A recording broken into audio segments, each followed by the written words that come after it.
বুক ভরা স্বপ্ন আর আশা নিয়ে মাথা গোজার ঠাঁইটুকু গড়ে তুলেছিলেন মেলাঘর পৌর পরিষদের ৮ নম্বর ওয়ার্ডের বক্সিবাড়ির বাসিন্দা ইসমাইল মিয়া।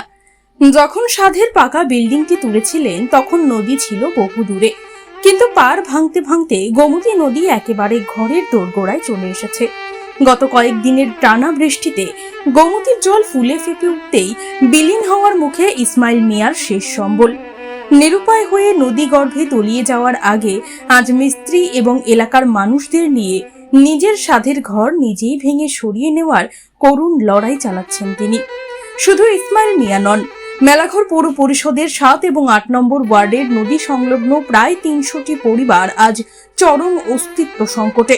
নদীর ভাঙনে এক লহমায় শেষ হয়ে যাচ্ছে বছরের পর বছর ধরে গড়ে তোলা সংসার। ৮ নম্বর ওয়ার্ডের বক্সিবাড়ির ইসমাইল মিয়ার চোখে এখন শুধুই জল আর অনিশ্চিত ভবিষ্যৎ। এর আগেও গোমতীর গ্রাসে হারিয়েছিলেন একটি ঘর, এবার শেষ আশ্রয়টুকু বাঁচাতে নিজেই হাতুড়ি তুলে নিয়েছেন নিজের ঘরে। গত কয়েকদিনের টানা বর্ষণে গোমতী নদী এখন রুদ্র রূপ ধারণ করেছে। জলস্তর বাড়ার সাথে সাথে তীব্র হয়েছে নদী ভাঙন, যার জেরে ইসমাইল মিয়ার পাকা ঘরটি যে কোনো সময় নদী গর্ভে তলিয়ে যাওয়ার আশঙ্কায় আজ বাধ্য হয়ে ঘরের দরজা জানালা সহ সব অংশ ভেঙে অন্য জায়গায় স্থানান্তরিত করার চেষ্টা চালাচ্ছেন তিনি। বাস্তু-ভিটা হারানোর এই নির্মম যন্ত্রণা শুধু ইসমাইল মিয়ার একার নয়, ৭ এবং ৮ নম্বর ওয়ার্ডের নদী লাগোয়া এলাকার আবু তাহের মেম্বার এবং মনিরুজ্জামানের বসত ভিটাও আজ ধ্বংসের একেবারে শেষ প্রান্তে দাঁড়িয়ে। নদীর পাড়ের প্রায় ৩০০টি পরিবার আজ একই রকম আতঙ্কে প্রহর গুনছে। যে কোনো মুহূর্তেই নদী গ্রাস করে নিতে পারে তাদের বাপ ঠাকুরদার ভিটে।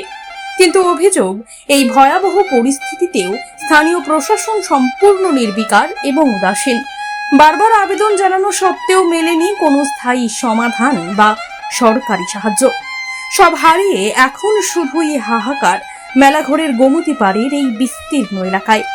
এখন দেখার এই ৩০০টি পরিবারের অস্তিত্ব রক্ষা করতে এবং তাদের পুনর্বাসনের জন্য প্রশাসন শেষ পর্যন্ত কোনো পদক্ষেপ নেয় কিনা, নাকি অসহায় মানুষগুলো এভাবেই বিপদের মুখে ফেলে রাখা হয়।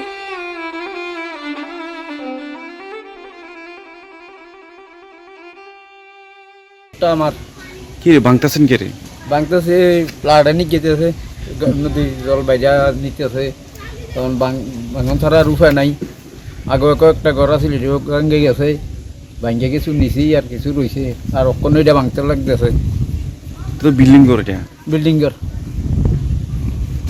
মানে এটা কি একদম কি নদীর সঙ্গে? অক্ষণ নদীর দুইয়া তো নাই জায়গাটা, এই জায়গাটা নদীর থেকে তো দুইয়া পিছনে আছে, আপনি তো না ভাঙলে পারতেন। না না, এটা না ভাঙিয়া নয়, কোন বর্ষা ভাঙে শুধু ভাঙতেছে, জল কমতেছে, আরো বেশি ভাঙতেছে।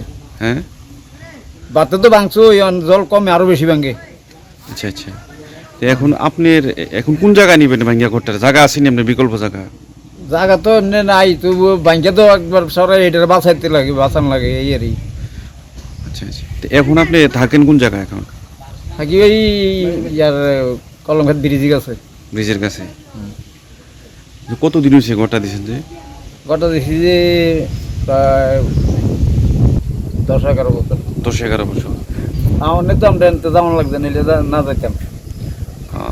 তবু স্যার সাইকেলে চাইছি, এটা নিয়ে থাই বোল্টার নিয়ে সরকার দেয়, দিলে পরে বাঁচাই দিলে আমি হিসেবে রয়েছি। এখন তো বোল্টার তো সেকশন হয়েছে, সম্ভবত সামনে শীতের সিজনে কাজ ধরবে। এরপরে কি আপনার গোটা রিক্সা আছে? এরপরে রিক্সা কিতে ভাঙ্গেলং লাগতেছে, এত রিক্স। Shape your future with technology at NALED Agartala. Under NALED, deemed to be University of Ministry of Electronics and IT, Government of India. Admissions for the 2026-27 academic session is going on. Choose from industry-focused programs including Diploma in Computer Science and Electronics Engineering, BCA, BTech in Computer Science and MTech in Data Engineering. Experience modern learning with advanced labs, expert faculty, paid internships, placement assistance, startup support, transport facility, and hostels for boys and girls. Tuition fees are free for SC and ST candidates. For enquiries, contact 0381 239 1010 or 8794 822 459.